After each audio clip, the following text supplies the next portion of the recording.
crecimiento se ha dado a la fe.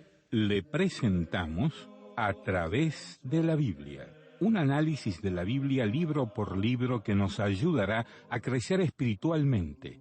Estos estudios fueron diseñados por el Dr. J. Vernon McGee, destacado maestro y expositor de la Biblia. Acompáñenos en este fascinante recorrido a través de la Biblia. La palabra de Dios. En el principio creó Dios los cielos y la tierra. Pero, ¿qué realmente sucedió en el principio? Bienvenidos a través de la Biblia. Manténganse sintonizados mientras consideramos cómo comenzó el mundo y quién lo trajo a existencia. Tanto la ciencia como la religión han inventado algunas conclusiones asombrosas y curiosas en cuanto a los orígenes del universo, y en el programa de hoy repasaremos algunas de estas teorías a la luz de las Escrituras. Ahora vamos a orar. Padre Celestial, que la asombrosa obra de tu mano y de tu creación nunca deje de maravillarnos. Ayúdanos a verla y a alabarte por ella. Danos ojos para verte mientras estudiamos tu palabra. En el nombre de Jesús oramos. Amén. Comenzamos hoy, amigo oyente, a considerar en detalle el primer libro de la Biblia, o sea, el libro de Génesis. Como dijimos en nuestro estudio anterior, hemos dividido este libro en dos secciones mayores. La primera sección comprende los capítulos 1 al 11, y la segunda sección comprende los capítulos 12 al 50. En los primeros dos capítulos de la primera sección tenemos la historia de la creación. En primer lugar, como ya hemos visto, está la creación del universo, la catástrofe de la tierra y la restauración de la tierra. Ahora, en el capítulo 2 tendremos la creación del hombre. Pero aquí tenemos la historia de la creación presentada brevemente y con exactitud en un solo versículo. Es el versículo 1 del capítulo 1 de Génesis, donde leemos: «En el principio creó Dios los cielos y la tierra». Con toda franqueza, amigo oyente, esta es una de las declaraciones más profundas que se haya expresado. Creemos que eso es todo lo que tenemos de la creación misma, con la excepción del relato de la creación del hombre y de los animales, que se hace más adelante en este mismo libro de Génesis. Pero esta es la narración de la creación, y admitimos que realmente es muy breve. Pablo Bellamy, quien fuera editor de un diario en Cleveland, en el estado de Ohio, Estados Unidos, hacía una ronda una noche por los escritorios de los reporteros, y notó que uno de ellos escribía un relato largo de un hecho que, a su parecer, tenía muy poca importancia. Le dijo al reportero: «Abrévielo. Después de todo, el relato de la creación se narró en Génesis 1 en 282 palabras». El reportero contestó entonces: «Así es, pero yo siempre opiné que bien se pudo haber evitado muchos argumentos más adelante en cuanto a la creación si alguien hubiera escrito unas 200 palabras más». Amigo oyente, es interesante notar que Dios verdaderamente nos ha dado una edición abreviada de la creación. Surge entonces la pregunta: ¿qué tenía Él en mente cuando nos dio esta sección en particular? ¿Cuál era el propósito del autor aquí? ¿Fue su propósito enseñar geología? Bueno, permítanos decir que hay mucha controversia y desacuerdo en cuanto a esto, como vamos a ver hoy en nuestro estudio. Hace algún tiempo, la Junta de Educación del Estado de California en los Estados Unidos votó por incluir la teoría bíblica, como la llaman, en los libros de ciencia. Ahora, francamente, no estamos seguros de que esto nos satisfaga. Alguien dirá: «Bueno, ¿cómo es que no se siente alegre por el paso que se ha dado, ya que es un paso adelante?» Amigo oyente, la razón por la cual no nos sentimos satisfechos por esto es por el carácter de los maestros que la enseñan. No hay suficientes maestros que sean cristianos y que tengan una base verdaderamente bíblica para poder enseñarla correctamente. Los maestros de las escuelas primarias que están realmente preparados para enseñar la historia de la creación son muy pocos. El doctor Ralph Girard, profesor de biología y decano de la división de postgraduados de la Universidad de California en Davis, hizo el siguiente comentario según la prensa: ¿debe un curso científico sobre la reproducción mencionar también la teoría de la cigüeña? Bueno, para beneficio de este profesor, lo más interesante es que la teoría de la cigüeña no se menciona para nada en la Biblia. En cambio, el relato de la creación sí se menciona. Su comparación no se justifica en ninguna manera, porque la Biblia trata de este asunto de la procreación en una forma muy literal. Y si usted lee su Biblia con cuidado, nunca hubiera tenido en su mente el punto de vista de la teoría de la cigüeña. La declaración del Dr. Girard revela una actitud muy antagónica hacia la Biblia. Opinamos que este hombre probablemente sabe muchísimo en cuanto a la materia de biología, pero muy poco en cuanto a la palabra de Dios. Creemos que eso es muy obvio al escuchar el tipo de declaración que él ha hecho. Ahora, al llegar aquí a este primer versículo del capítulo 1 de Génesis, debemos reconocer que este problema del origen provoca más controversia violenta, teorías insensatas y amplio desacuerdo que cualquier otro. Siempre hay la inclusión de la hipótesis del hombre, y como resultado, hay una babel de voces que ha sofocado la clara voz de Dios. En realidad, hay dos grupos extremos que han empañado el asunto y han dividido las aguas del entendimiento con sus suposiciones y afirmaciones dogmáticas. Un grupo se compone de los científicos arrogantes que asumen que la evolución biológica y filosófica es la verdad indisputable. Su presunto axioma es los ciertísimos hallazgos de la ciencia. Veremos eso dentro de un momento. El otro grupo se compone de los teólogos jóvenes y orgullosos que se atribuyen el superconocimiento de que ellos han descubierto cómo es que Dios lo hizo.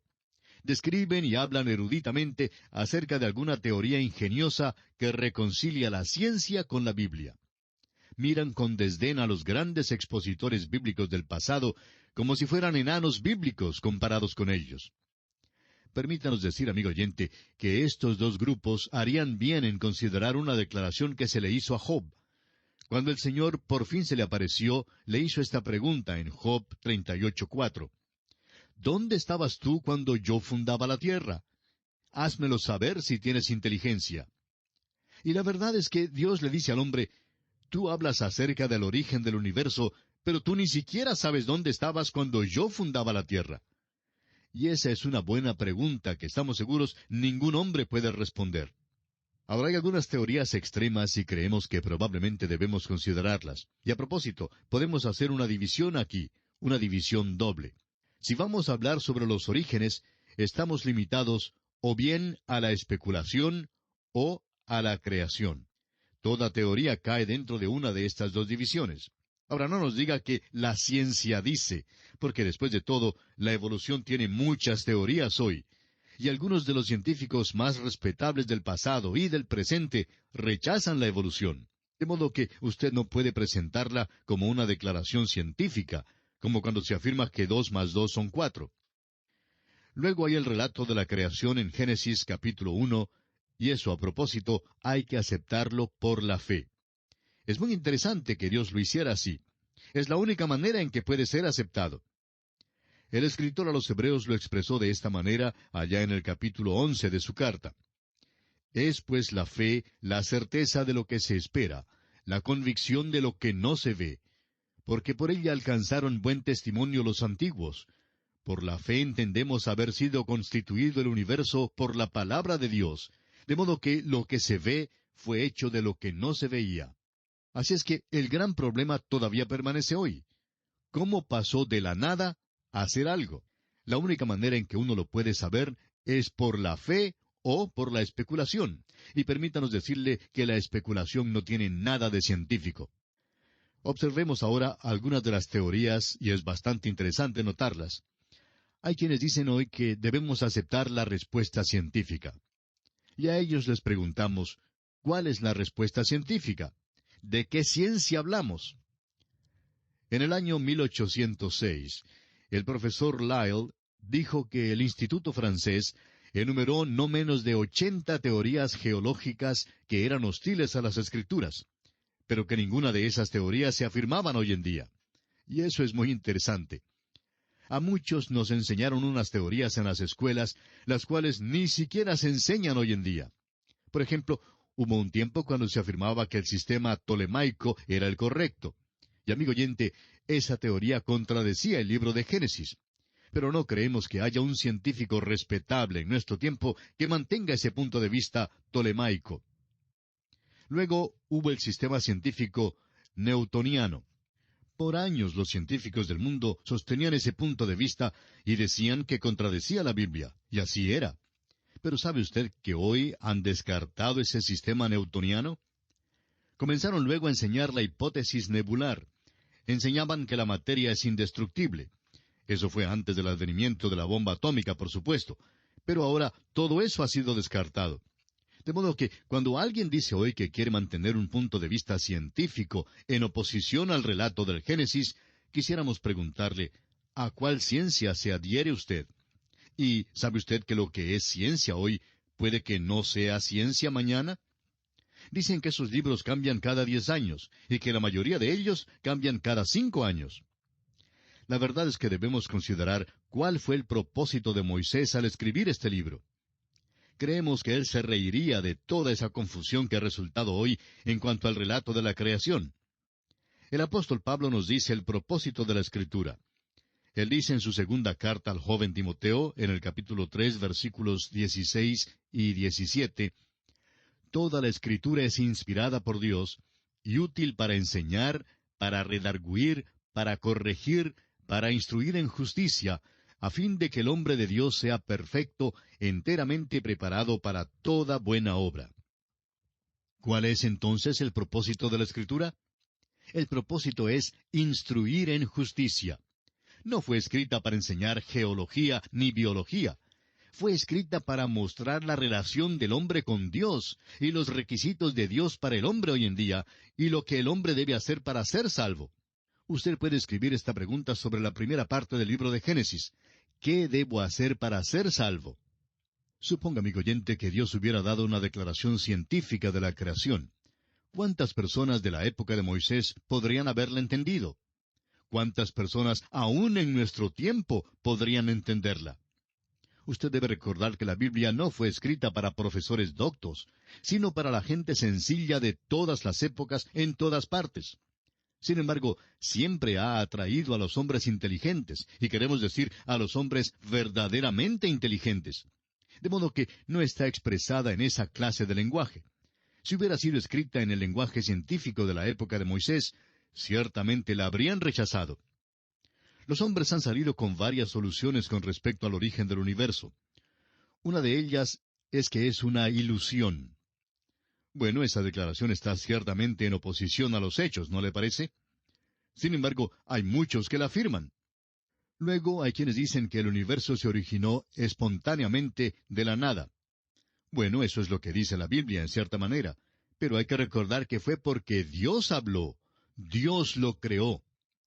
La tercera versión es que no tuvo origen, sino que ha existido eternamente. La cuarta versión es que el universo fue creado. Permítanos ahora compartir con usted algunas de estas teorías que los hombres han desarrollado a través de la historia del mundo. El doctor Harlow Shapley, quien fue director del Observatorio de Harvard, dijo, «Todavía estamos sumidos en una ignorancia abismal en cuanto al mundo en que vivimos. Hemos avanzado muy poco con relación a la total extensión conjeturable del conocimiento que está más allá del nivel de la sabiduría adquirida por animales de una larga experiencia racial. Es cierto que no tememos más los extraños chillidos en la oscuridad, ni somos supersticiosos en cuanto a los muertos. En muchas ocasiones somos valerosamente racionales. Sin embargo, no sabemos hasta qué punto lo desconocido supera a lo conocido». Amigo oyente, sin duda alguna, esta es una tremenda declaración.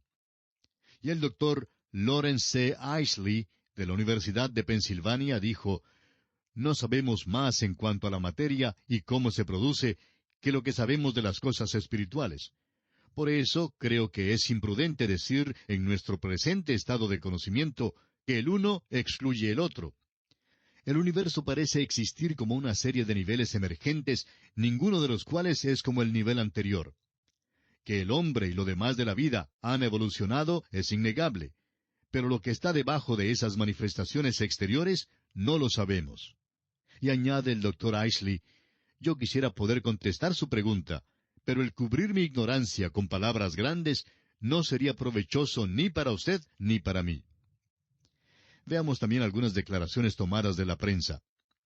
Allá por el año 1961, un diario publicó un artículo en el cual decía que el hombre estaba a punto de descubrir el misterio del origen del mundo. Sin embargo, no han escrito nada nuevo sobre el asunto desde aquel entonces. El biólogo Edwin Conklin, hablando sobre la evolución, declaró: la probabilidad de que la vida se originara por accidente se compara con la probabilidad de que el diccionario completo se originara por una explosión en una imprenta. Eso es algo que no suena tan científico, procediendo de un científico destacado. En realidad, hay 3 teorías acerca del universo que ha propuesto la astronomía. Y es muy interesante observar esas teorías. Una se conoce como la teoría del estado continuo. Otra es la teoría de la detonación grande. Y la otra es la teoría de la oscilación. La teoría de la detonación grande sostiene que hubo una gran explosión hace millones de años. Creemos que hace 10 billones de años que ocurrió una, y opinan que habrá otra después de pasar otros 10 billones de años. No creemos que debemos preocuparnos mucho por ella, pero es interesante que se ofrece esta explicación en nuestros días.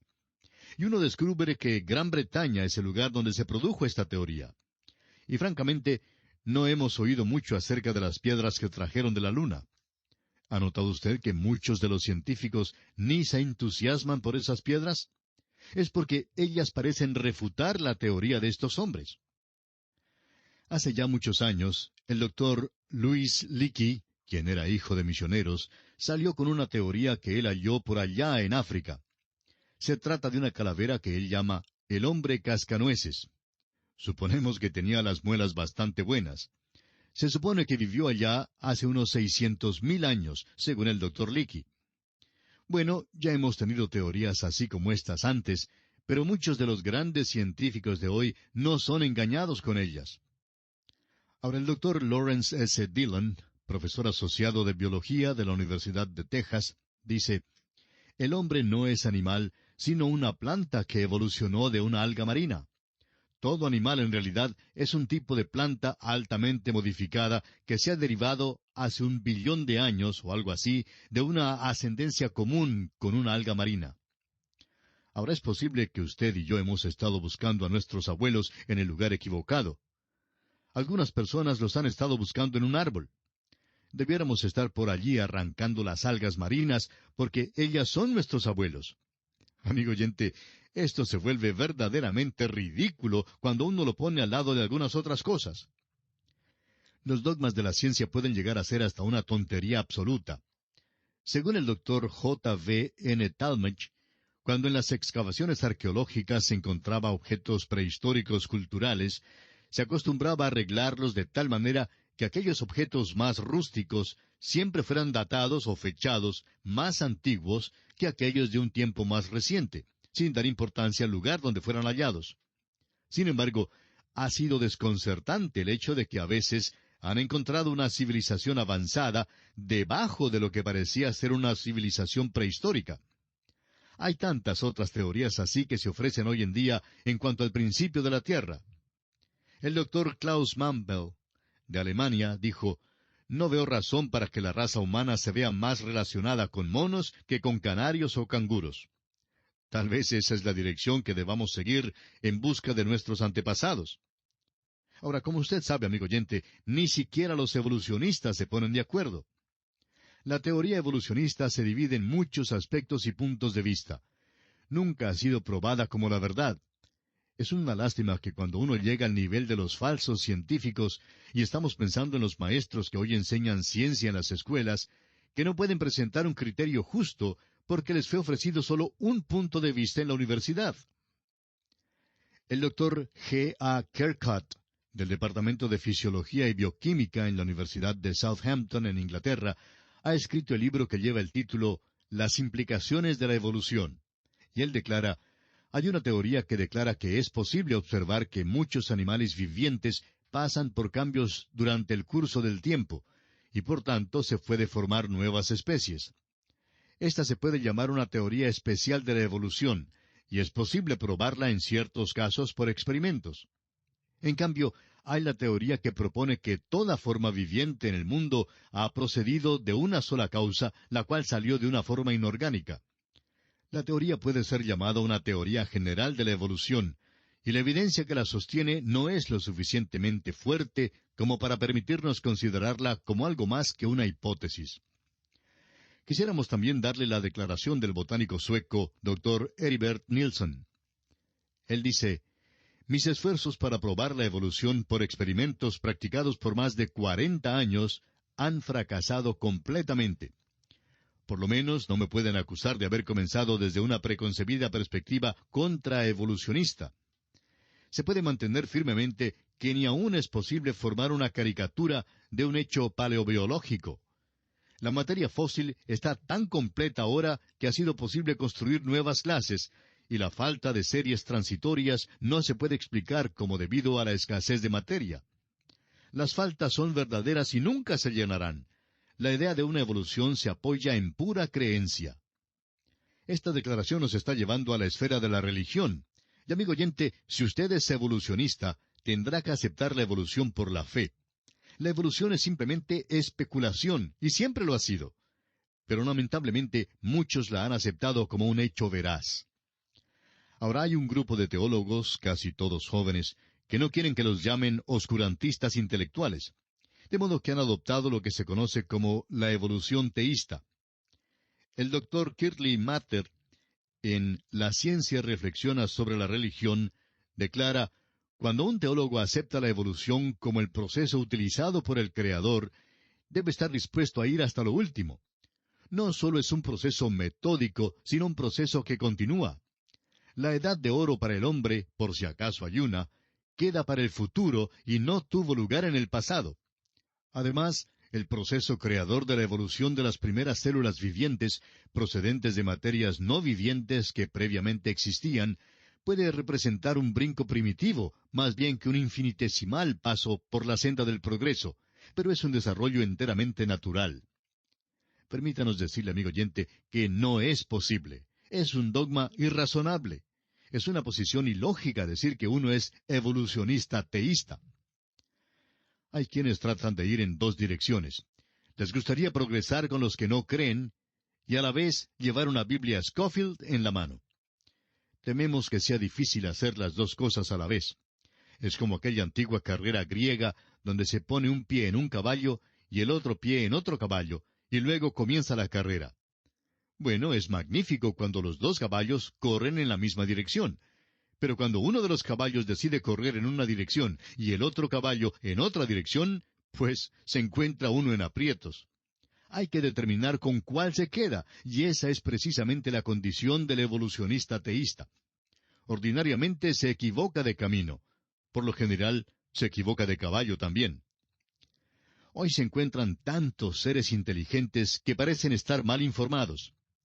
Hace años la revista Liberty publicó un artículo en el cual decía, entre otras cosas, según la historia bíblica, ¿cuál es la fecha de la creación del mundo? ¿Y sabe usted, amigo oyente, lo que dieron como respuesta? 4004 años antes de Cristo. Absolutamente ridículo. ¿Quién estaba allí sino solo Dios? Dios creó el universo. Bueno, amigo oyente, nuestro tiempo se ha ido ya y tenemos que detenernos por hoy en este lugar. En nuestro próximo programa continuaremos dando lectura a algunas de las declaraciones que los hombres han expresado, tratando de explicar a su manera el principio del universo, negándose a aceptar lo que Dios ha declarado como el principio de nuestra tierra. Será pues, hasta nuestro próximo programa, es nuestra oración que Dios le bendiga abundantemente.